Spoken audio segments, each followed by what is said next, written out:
خانم صاحبہ ایک اور خاتون ہے، وہ کہتی ہیں کہ ان کے بچے رات کو اکثر ڈرتے ہیں اور روتے ہوئے اٹھ جاتے ہیں۔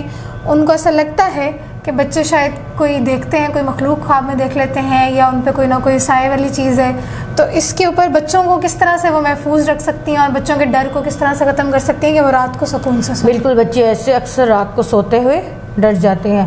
جب بچے سو رہے ہوں تو آپ اپنا دایاں ہاتھ جو ہے وہ بچے کے سینے پر رکھیں اور آیت الکرسی کا ورد کریں، مکمل آیت الکرسی، ہم فیہا خالدون تک مکمل آیت الکرسی کا ورد کریں اور بچے کے ارد گرد جو ہے حصار بنا دیں۔ آیت الکرسی پڑھتے ہوئے جب آپ آیت الکرسی پڑھ رہی ہوں تو بچے کے ارد گرد یوں حصار بنا دیں، اشارے سے، اشارے کے ساتھ، یعنی انگلیاں آپ گھماتی جائیں یوں بچے کے ارد گرد، سر سے لے کر پاؤں تک اور پھر پاؤں سے لے کر سر تک۔ جب آپ اس کے ارد گرد حصار بنا دیں گی تو کبھی بھی وہ بچہ رات کو سوتے ہوئے ڈرے گا نہیں۔